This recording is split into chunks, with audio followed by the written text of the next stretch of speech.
Հետազոտությունը հրապարակված է մամուլով, այս առումով թույլ տվեք ինձ հետազոտությունը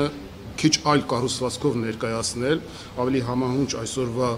թեմային եւ այս ընթացքում տեղի ունեցած որոշակի իրադարձությունների։ Ես սկսեմ նրանից, որ Եվրասիական տնտեսական միությունը որպես տնտեսական նախագիծ վաղուց ձախողված էր, դրա մասին շատ է խոսվել, նույնիսկ այն իմաստով, որ այն դեռ չստեղծված մահացած էր, որովհետև ինտեգրման տնտեսական ներուժ չուներ, ընդհակառակը մենք խոսել ենք, որ ապա ինտեգրվող գործոններն այնքան շատ են եւ դրանք հատկապես հիմա զգացնել են տալիս իրենց, պետք է ասել, որ կարծես թե կան հիմքեր եզրակացնելու, որ մոտենում է նաև այսպես կոչված այդ նախաձեռնության քաղաքական նախաձեռնության ավարտը, ինչու, որովհետև այդ նախաձեռնությունը տապալվել է ըստ էության բոլոր ուղղություններով, թե արևմուտքում, թե արևելքում եւ թե հարավային ուղղությամբ։ Արևմուտքում արդեն պարզ էր, երբ Ուկրաինան սկսեց պայքար իր անկախության համար, ստորագրեց Եվրոասոցիացիան համաձայնագիրը, Եվրասիական տնտեսական միությունը կարելի է այդ պահից համարել որպես տնտեսական միություն ձախողված, որովհետև առանց Ուկրաինայի, առանց հետխորհրդային տարածքի այդ խոշոր զոր երկրի հնարավոր չէր պատկերացնել ընդհանրապես, թե այդ տնտեսական միավորումը կարող է քիչ թե շատ կենսունակություն ցուցաբերել, որովհետև այն միակ երկիրն էր, որը որ կարող էր մեքենաշինության ոլորտում, որը ունի ամենա, այսպես ասած, ինտեգրող ուժը, Ռուսաստանի հետ քիչ թե շատ միավորմանը նման ինչ-որ տարածություն ստեղծեր տնտեսական։ Դրանից հետո ուկրաինական իրադարձությունները ցույց տվեցին, որ նաև ԵՏՄ երկրները ըստ էության համամիջ են Ռուսաստանի քաղաքականության հետ եւ ոչ միայն հնարավոր չէ այս տարածքում ունենալ ընդհանուր շուկաներ, համաձայնեցված տնտեսական քաղաքականություն, այլև հնարավոր չէ նույնիսկ ապահովել ցածրագույն ինտեգրման մակարդակը, միասնական առևտրային եւ մաքսային քաղաքականություն։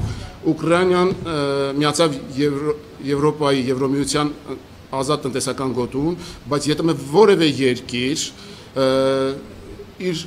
ուրեմն ազատ տնտեսական գոտու Ուկրաինայի հետ կնքված պայմանագրերը չհայտարարեց։ Բացի այդ, Ռուսաստանը ուկրաինական իրադարձությունների հետ կապված իր դեմ կիրառվող միջազգային պատժամիջոցներին որպես հակապատժամիջոցներ հայտարարեց եւ ելի որևէ երկիր չմիացավ այդ ուրեմն Ռուսաստանի կողմից հայտարարված պատժամիջոցներին։ Անկամ Բելարուսը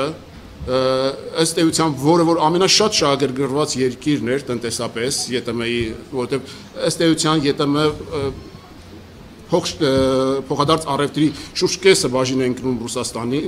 Բելարուս-Ռուսաստան հարաբերություններին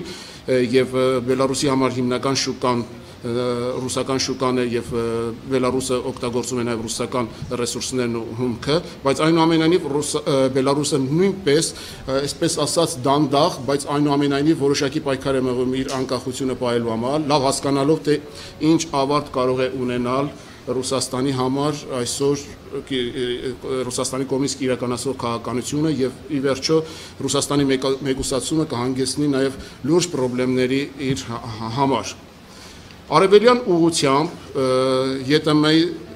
ընդլայնումը ըստ էության ձախողվել է Չինաստանը։ Չինաստանը վաղուց դեռ միջև այդ Ռուսաստանին ըստ էության առևտրային, ներդրումային եւ այլ առումներով դուրս էր մղել Կենտրոնական Ասիայից։ Եվ Ղազախստանը, որը անցած տարի անդամակցեց առևտրի համաշխարհային կազմակերպությանը, ըստ էության վերջ դրեց մաքսային միությանը, այսինքն ընդհանուր մաքսային քաղաքականության իրականացմանը։ Ղազախստանը 3500 անվանատեսակ ապրանքների հետ կապված կիրառում է ավելի ցածր մաքսատուրքեր, քան ընդհանուր Եվրասիական տնտեսական միությունում կիրառվող մաքսատուրքերն են 11000 անուն ապրանքատեսակներից։ Ըստ էության Ղազախստանը ունի հատուկ մաքսային կարգավիճակ արդեն ԵՏՄ-ում։ Բացի այդ, Ղազախստանը օրենքի մակարդակով ամրագրել է պետական պատվերների հարցում որ նա չի կարող ուրեմն ստեղծել ազատ պետական պատվերների շուկա երկակի նշանակության ապրանքների համար, այնիշ դա հակասում է ԵՏՄ-ում ընդունված դրույթներին, որտեղ հստակորեն ասված է, որ այդպիսի ժամանակավոր սահմանափակումներ կարող են լինել ընդամենը 2 տարով, իսկ նա անժամկետ է հայտարարել դրա մասին։ Լուրջ հակասություններ կան Ղազախստանի, Ռուսաստանի հետ ընդհանուր ավիաշուկայի հետ կապված, այլ խնդիրներ։ Ղազախստանը այն երկիրն է, որը որ ստորագրել է Եվրոմիության հետ ավելի ընդլայնված գործընկերության համաձայնագիր, ըստ էության դա ներառում է 29 ոլորտներ տնտեսության եւ մոտավորապես, ես կնմանեցնեի գուցե այնքան էլ այդպես չէ, բայց ես մոտավորապես կնմանեցնեի այն համաձայնագրին, որ խոսք կա, որ ստորագրվի Հայաստանի եւ Եվրոմիության մեջ, Եվրոմիության միջև, ստորագրել է ինչպես Հայաստանը ԱՄՆ-ի հետ ներդրումների առևտրի համաձայնագիր, եւ ընդհանրապես Ղազախստանի հիմնական գործընկերը մնում է Եվրոմիությունը եւ Չինաստանը հատկապես վերջին ժամանակներս իրականացնելով իր ծրագրերը Մետաքսի գոտու հետ կապված այս շրջանակներում ուրեմն իրականացնելով միլիարդավոր դոլարների ներդրումներ ենթակառուցվածքներում վերջ է տվել ըստ էության Ռուսաստանի մենաշնորհին Կենտրոնական Ասիայում Չինաստանը Ռուսաստանի հետ չի պատրաստվում կնքել ամենայն դեպս Ռուսաստանը շատ ջանքեր է գործադրել այդ ուղղությամբ, բայց ազատ առևտրի գոտի, որը իմ կարծիքով Չինաստանը իրեն թույլ չի կարող տալ ընդունել ԵՏՄ, այսպես ասած, գերիշխանությունը տարածաշրջանում եւ անմիջապես որպես ԵՏՄ սուբյեկտի հետ կնքել այդպիսի համաձայնագիր, այլ Չինաստանը նախընտրում է երկկողմանի հարաբերություններ, ուրեմն անմիջապես այդ տարածաշրջանի երկրների հետ Եվ Չինաստանը առաջարկում է Շանհայի համագործակցության կազմակերպության շրջանակներում ստեղծել ազատ առևտրի ուրեմն գոտի, ինչին էլ բնականաբար դեմ է Ռուսաստանը։ Եվ վերջապես հարավային ուղղությամբ ինչ է տեղի ունենում այսօր։ Վրաստանը գիտենք, որ ստորագրել է Եվրոասոցիացիան համաձայնագիրը եւ լուրջ արդեն այդ ճանապարհին որոշակի քայլեր էր կատարվել եւ լուրջ հարժողություններ է արձանագրել Ադրբեջանը տնտեսական իմաստով դուրս է ընդհանրապես ուրեմն Ռուսաստանի ազդեցությունից ավելի շուտ գիտենք, որ այս տարածաշրջանում առաջին այլընտրանքային կոմունիկացիաներն են կառուցվել Ռուսաստանին հետ ուրեմն խորհրդային փլուզումից հետո նկատի ունեմ նավթամուղերը եւ գազամուղերը եւ ընդհանրապես այս առումով այս տարածաշրջանում աշխատում է այսպես կոչված արևմուտք արևելք կոմունիկացիոն գիծը թե էներգակիրների առումով թե բեռնափոխադրումների առումով Ռուսաստան ներկայումս Ռուսաստանը փորձում է պարզապես իր եսը ցույց տալ, կարծում եմ, հարավային ուղղությամբ, որովհետև այլ տարբերակ չի մնացել եւ դրա համար դիմում է բազմաթիվ ուրեմն միջոցների։ Ինչպես հիշում ենք, ԵՏՄ-ին անդամակցության նախօրյակին եւ դրանից հետո Հայաստանում անընդհատ նշում էին, որ մեր երկիրը կարող է դառնալ կամուրջ Իրանի եւ ԵՏՄ-ի միջև բայց որևէ մեկը հարց չէր տալիս կամ որևէ մեկը չէր փորձում պատասխանել այն ուրեմն պարզ հարցերին, թե արդյոք անհրաժեշտ է արդյոք Ռուսաստանը զգում է իրանական ապրանքների կարիքը, թե Իրանը ինքը որ երկրների հետ է ուզում անմիջապես հարաբերությունների մեջ մտնել եւ որ շուկաներն են ԵՏՄ տարածքում ավելի շատ հետաքրքրում իրեն այդպիսի հարցեր ոչ ոք չէր տալիս եւ չէր փորձում դրան պատասխանել պետք է այս առումով նշել որ Իրանի հետ ԵՏՄ երկրների ընդհանուր առևտրաշրջանառությունը արդեն 2009 թվականին երբ ստեղծվեց Մաքսային միությունը սկսեց անկում ապրել Մասամբ դա կարելի է պայմանավորել Մաքսային միության տարածքում կիրառվող բարձր մաքսատուրքերով, իհարկե մասամբ նաև Իրանի դեմ կիրառվող բաժամիջոցներով, այնուամենայնիվ, եթե 2011 թվականին առևտրաշրջանառությունը Իրան եւ Մաքսային միության եռյակ կազմել է 4.8 միլիարդ դոլար, որից 4.2 միլիարդը իրանական ներմուծումն է եղել, այնուհետև այդ թիվը նվազել է հաջորդ տարի այն կազմել է 3.1, 2013-ին 2.3, 2014-ին 2.8 մի քիչ բարձրացել է, մոտավորապես դրանից 500 միլիոն այս տարիների ընթացքում եղել է իրանական արտահանումը եւ մնացածը եղել է Իրանի կողմից ներմուծումը։ Հիմնականում Իրանը արտահանում է միրգ, բանջարեղեն, չորացած մրգեր, քիմիական արտադրանք, ցեմենտ, ներմուծում է հիմնականում ցորեն, քիմիական մանրաթելեր, մետաղներ եւ այլն։ Հիմա ինչպիսի մենք հանգրվանում ենք գտնվում, ինչ ակնկալիքներ ունի Մոսկվան այս ուղղությամբ եւ ինչ ակնկալիքներ ունի Իրանը այս ուղղությամբ, որովհետեւ մեկ բան էր երբ Իրանի նկատմամբ կիրառվում էին պատժամիջոցներ եւ մեկ այլ բան է երբ Իրանի վրայից հանվել են պատժամիջոցները եւ հակառակը Ռուսաստանի նկատմամբ են կիրառվում միջազգային պատժամիջոցներ, որը էապես փոխել է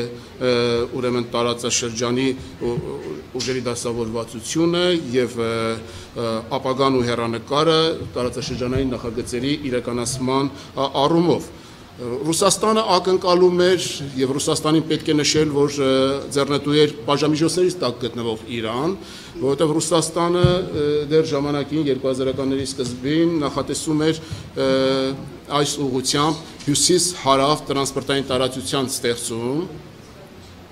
այսինքն Հնդկաստան, Իրան, Կասպից ծով, Ռուսաստան, ու դրա մասին շատ է խոսվել ու գրվել։ Ռուսաստանը իրեն տեսնում էր որպես տարանցումային երկիր ասիական այս երկրները Եվրոպայի հետ կապելու առումով եւ իր տնտեսական էքսպանսիա հարավային ուղղությամբ։ Մենք ականատես եղանք նաև նրան, որ Ռուսաստանի նման ռեսուրսներ չուներ եւ չբավականացրեց այս նախագիծը իրականացնելու համար, չնայած բարձր հավակնություններին, նույնիսկ չկարողացան Կասպից ծովի Աստրախան, Օյլա նավահանգիստները արձիականացնել, բարձրացնել նրանց թողունակությունը եւ այլն։ Հիմա Ռուսաստանը ինչ է առաջարկում։ Ռուսաստանում խոսվում է այն մասին, Հայաստանում նույնպես դրա արձագանքները կային, իբր թե Ռուսաստանը ու Իրանը պիտի ստորագրեն ազատ տնտեսական գոտու պայմանագիր։ Գիտենք, որ Եվրասիական միության պաշտոնատարները հայտարարել են, որ շուրջ 40 երկրներ այդպիսի ուրեմն բանակցություններ են ընթանում սերտ համագործակցություն Եվրասիական տնտեսական միության հետ։ Եվ դրանցից հատկապես նշում է նաև Իրանի, ուրեմն Իրանը ստեղծվել է փորձագետների խումբ, որը պիտի ուրեմն զբաղվի այս ուղղությամբ, թե հատկապես որ ապրանքատեսակների գծով կարելի է գալ համաձայնության, որովհետև արդեն հասկանալի է, որ ոչ բոլոր ապրանքատեսակների գծով կարող են գալ համաձայնության, որովհետև թե Իրանը, թե Ռուսաստանը կիրառում են հովանավորչական քաղաքականություն, այսինքն իրենց արտադրությունը խթանելու, խրախուսելու քաղաքականություն եւ այնպես չի, որ նրանք մեկ-մեկու տալու շատ բան ունեն։ Ընդհակառակը այս իմաստով Իրանին հետաքրքրում է այս երկրների հետ առանցին, ինչպես Չինաստանի դեպքում մի քիչ այլ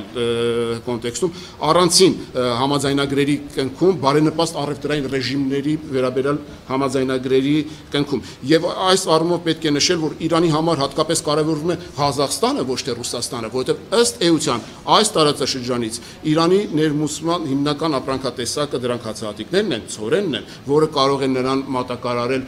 Ղազախստանը, հատկապես այն բանից հետո, երբ Իրան, Թուրքմենստան եւ Ղազախստան երկաթուղային գիծը կառուցվեց, այսինքն լոգիստիկ ծախսերը ուրեմն իջեցվեցին եւ նպաստավոր պայմաններ ստեղծվեց ղազախական ուրեմն հացահատիկը ներմուծելու առումով եւ Ղազախստանը ի տարբերություն Ռուսաստանի այս հարցում քաղաքական պայմաններ չի փորձում թելադրել, աշխարհական պայմաններ չի փորձում թելադրել Ռուսաստանին։ Պետք է նշել, որ անցած տարի Իրան-Ղազախստան ընդհանուր առևտրաշրջանառությունը հասավ արդեն 650 միլիոն դոլարի, ասում են, որ այս տարի կարող էր հասնել 2 միլիարդի, իսկ ապագայում հասնել 5 միլիարդ դոլարի։ Այս իմաստով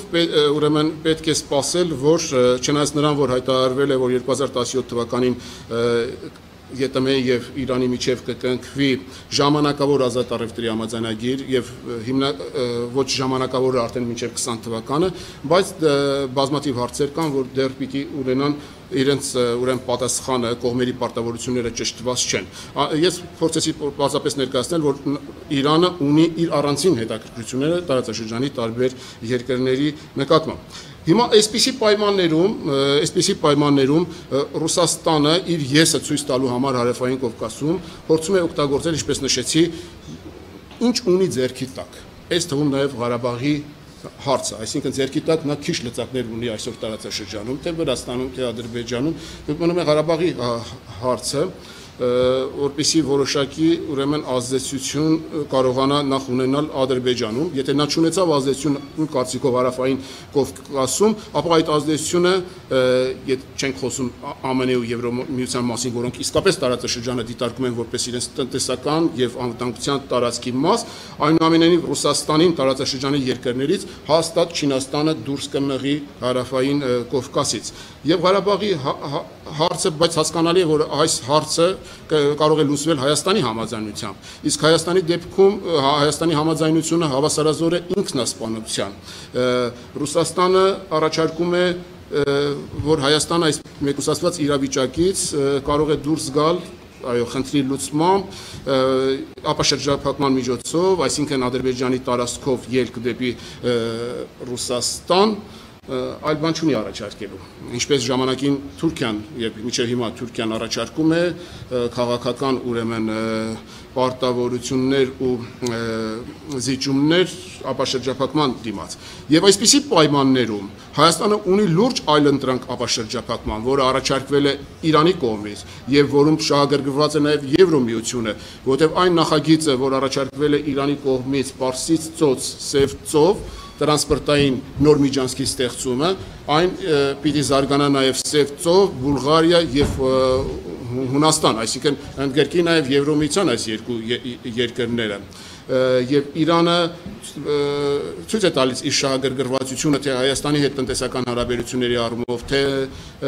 Վրաստանի հետ տնտեսական հարաբերությունների առումով, մեր ժամանակը չի հերիքի, որպեսզի ես անդրադառնամ մեկ այդ հարցերին, թե նաև Հունաստանի հետ ունի յուրատուկ հարաբերություններ միջև բաժամիջոցները եւ հիմա նորից վերականգնում է, ասենք, նավթ հենց նույն Հունաստանի նավթի մատակարարման, Բուլղարիայի հետ ունի տարբեր ոլորտներում եւ այս երկրների համար նրանք նույնպես շահագրգռված են, որովհետեւ կարող են նաեւ ինչ նոր կամուրջի դեր խաղալ ընդհանրապես եվրոպական ավելի մեծ շուկա Իրանի դուրս գալու հարցում։ Եվ սա իրական այլընտրանք է տրանսպորտային։ Եթե նայում ենք քարտեզին, նա նույնիսկ կարծես թե աղեղ է, որը շրջանցում է նաեւ Թուրքիան։ Աղեղի նման եւ Ռուսաստանը միաժամանակ շրջանցում է։ Վերադառնալով Սաֆարյանի հենց այդ պրոյեկտներին, նաև էներգակիրների հետ կապված, Նաբուկոյի հետ կապված, այո, իսկապես ստացվում է կոմունիկացիան առումով այլ դասավորվածություն Իրանի ուրեմն բաժամիջոցներից դուրս գալուց հետո։ Եթե նախկինում բոլոր այդ նախագծերը շրջանցում էին ոչ միայն Ռուսաստանը, այլև Իրանը, հիմա խնդիր չկա Իրանի շրջանցման առումով եւ նրանք ստանում են լրիվ այլ ուղղվածություններ, այլ դասավորվածություններ։ Եթե կոնկրետ Նաբուկոյի հետ կապված ես այն կարծիքին եմ, որ Նաբուկոյին պարզապես ռեսուրսային բազան չի հերիքել այդ ծրագիրի իրականացման համար, եթե հաշվի չառնենք մնացած քաղաքական հանգամանքները, որ Թուրքիան շատ է ուժեղանում տրանզիտի առումով, որովհետև սկզբնական շրջանում Իրանն պիտի հանդես գար որպես ռեսուրսային բազա Նաբուկոյի համար, հետո խոսք գնաց ադրբեջանական ռեսուրսները այդքան չեն, շատ քիչ են, խոսք գնաց Թուրքմենստանի, կենտրոնական Ասիա, իսկ դրանք գիտեք, որ պիտի Իրանի շրջափակման պայմաններում գային Կասպից ծովում։ Կասպից ծովը լրացուցիչ բարդություններ է ստեղծում, իրավական կարգավիճակի հետ կապված, փոխադրման հետ կապված, այդտեղ նավատորմի, կասպիական նավատորմի հետ կապված, այնտեղ լուրջ խնդիրներ կան։ Եվ այն ճանապարհը, որ մինչև հիմա էլ եղել է գերակա նաև Եվրոմիության համար, Եվրոպա, Կովկաս, Կենտրոնական Ասիա, Իրանից հետո այս իրադարձություններից հետո իսկապես ստեղծվում են պայմաններ նոր ճանապարհների ստեղծման համար նաև Չինաստանն է շահագրգռված այդ նոր ճանապարհների ստեղծման հարցում ընդ որում μεταξύ ճանապարհների մի ուղղությունը անցնում է հենց Իրանի տարածքով եթե մեկը Ռուսաստանի մեկը Կասպից ծովով Ադրբեջան Վրաստան մյուսը ենթադրում է Իրանի տարածքով Բարդությունները կան Կասպից ծովի հետ կապված, այսինքն ես չեմ ասում, որ այդ բեռնահոսքերը ամբողջությամբ կվերանան եւ կվերակողմնորոշվեն, բայց այնուամենայնիվ բաշխում էլ կարող է տեղի ունենալ, բարդություններ կան Ռուսաստանի տարածքով, չեմ կարծում, որ շահագրգռված են այսօրվա պայմաններում Չինաստանը Ռուսաստանի տարածքով բեռնափոխադրումների հարցում, այնպես որ իսկապես այդ դասավորվածությունը աշխարհատնտեսական լուրջ փոփոխությունների է ենթարկվում Երևի ես շատ խոսեցի, թե կարող Եթե շատ ամփոփենք ուղղակի ինչ սպասել այնուամենայնիվ այս ուղղությունները այդ ձեր ասած վերակողմնորոշումը տեղի կունենա այս ներկայիս տենդենսների պայմաններում Շատ ճիշտ հարց է Այս հարցը ձևակերպեմ նաև դուք խոսեցիք որ ի սկզբանե մեզ խոստանում էին որ մենք պիտի լինենք կամուրջը ԵՏՄ-ի եւ Իրանի միջև, բայց չգիտես ինչու այդ կամուրջը դարձավ արդեն Ադրբեջանը, կարծեք թե վերջին այս համաձայնությունների, համենայն դեպս հավակնում է դառնալ այդպիսին։ Եվ նույն Ղարաբաղյան խնդրով տեսեք, մեզ ասում են մոռացեք կարգավիճակի մասին, ձեզ համար կվերականգնվեն տնտեսական կապերը, այսինքն այն ինչ խոստացվել են, բայց սրա հետ միասին մեզ ասում են դուք հավատացեք, որ դուք 10% աճ եք ունեցել։ Ինչ սպասել այս ամեն ինչում, ինչու է սա արվում, սա արդյոք քայլ չէ հենց այս ուղղությունը, Հայաստանի համար բացվող այս նոր ուղղությունը փակելու եւ Հայաստանին հերթական անգամ ետ գցելու համար։ Այո, շատ ճիշտ հարցադրում է, փորձը ցույց տվեց, ժամանակը ցույց տվեց, այո, որ ոչ թե Հայաստանը, այլ Ռուսաստանը շատ դեպքերում նախընտրեց ուրեմն իրանական ապրանքները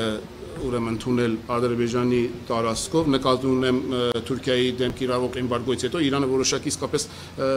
առավելություններ ստացավ Ռուսաստան ապրանքների արտահանման առումով եւ այդ ապրանքները ավելի շատ Ռուսաստան գնացին Ադրբեջանի ճանապարհով։ Բնական է չէին կարող էլ շատ լարսի ճանապարհով ավելի հեշտ գնալ եւ Այս իմաստով նույնպես այո այն փաստարկները որ Հայաստանը կամուրջ է ոդս ցնդեցին բայց ես դա չէի ուզենա պարզապես խառնել այն տարածաշրջանային նախագծերի ու շահերի հետ որ դասավորվել են հիմա ամենայն հավանականությամբ եւ ըստ էության Ադրբեջանը դա համարվում է կենտրոնական երկիր եւ Այն կոմունիկացիոնները կամ այն տնտեսական տարածքը, որ գծագրվում է, որի մեջ ներառում է նաև Ադրբեջանը, ավելի շատ ուրեմն կցված է կենտրոնական Ասիայի հետ կապված պլանների ու նախագծերի հետ Ադրբեջանը ըստ էության արդեն ոտք է դնում հետ նավթային դարաշրջան ըստ էության նավթի գործոնը թուլանում է եւ Ադրբեջանը ստանում է այլ ֆունկցիաներ այս իմաստով դա չի որևիցե կերպ Իրանի ուրեմն նախագծերի հետ Իրանը ուրեմն այսպես ասած հակադրության մեջ մտնում Հարավային Կովկասի ուղղությամբ եւ Եվրոպայի ուղղությամբ Իրանը այնուամենայնիվ երկիր է որը ուզում է դառնալ տարածաշրջանում ուրեմն հանգույց տրանսպորտային կոմունիկացիաների առումով որը պիտի կապի որի միջոցով պիտի տեղի ունենա կապը մերձավոր արևելքի երկրների արաբական երկրների կապ եւ ասիական երկրների, հա, Հնդկաստան, Պակիստան կապը կենտրոնական Ասիայի, Եվրոպայի ուղղությամբ, այսինքն Իրանը տրանսպորտային խաչմերուկի դեր է ուզում կատարել այս իմաստով։ Մեր ուղղությունը Իրան, Հայաստան, Վրաստան եւ Եվրոպա այլ ուրեմն նախ եւ այս իմաստով այնուամենայնիվ այո մեր վիճակը ծանր է այն իմաստով որ Հայաստանը կորցրել է իր սուվերենությունը անդամակցելով ԵՏՄ-ին, ՀԱՊԿ-ին, եթե Հայաստանը դուրս չգա այս բլոկներից, ապա Հայաստանը ի վիճակի չի լինի իրականացնելու ուրեմն իր գործընկերների հետ եւ ՀԱՊԿ-ից բնականաբար եւ ՀԱՊԿ-ից եւ ԵՏՄ-ից, որովհետեւ մնալով այդտեղ Հայաստանի վրա Ռուսաստանը ունենում է, եթե ոչ տնտեսական ազդեցության լծակներ, ապա քաղաքական եւ ռազմական ազդեցության լուրջ լծակներ է ունենում։ Եվ բոլոր այս նախագծերը տորպեդահարվում, արգելափակվում են Ռուսաստանի կողմից, որոնք բնականաբար Ռուսաստանը դիտարկում է որպես մարտահրավերներ իր համար։ Միաժամանակ լուրջ խնդիրներ են ծառացած Հայաստանի առումով, ֆինանսական առումով, ուրեմն այս գծի, այս ճանապարհը արձիականացնելու առումով հյուսիս-հարավ լուրջ խնդիր առաջ են կանգնում, երբ մենք մտածում ենք, որ պիտի երկաթգիծ Հայաստան-Իրան ստեղծվի, որովհետև ռուսական կոնցեսիոներ գոյություն ունի Հայաստանում, որը դա պարզապես թույլ չի տա, այսինքն պիտի վերանայել նաև այդ հարցը, այսինքն համար առաջին հարցը եւ համար առաջին նախադրյալը այս նախագծերի իրականացման համար Հայաստանի ինքնիշխանության վերականգնումն է, որը կարող է տեղի ունենալ միայն մեկ ճանապարհով՝ դուրս գալ թե ԵՏՄ-ից եւ թե ՀԱՊԿ-ից, արագորեն ուրեմն կնքել Եվրոասոցիացիան համաձայնագիրը, Իրանի հետ կնքել բարենպաստ առևտրի ավելի ուրեմն ռեժիմ ապահովող պայմանագրեր։ Այսինքն Հայաստանը պետք է դուրս գա այդ աշխարհակահական, աշխարհատնտեսական ազդեցության տարածքից եւ իր համար այլընտրանքը ապահովող եւ իր զարգացումը ապահովող, այսպես ասած, իր գծագրված տեղին վերադառնալու, հա, Հայաստանը ի վերջո համոզված եմ եւ դա բազմաթիվ անգամներ պարզապես ցույց է տրվել նաև Եվրոմիության կողմից, որ կազմում է Եվրոմիության տնտեսական եւ անվտանգության տարածքի մասը։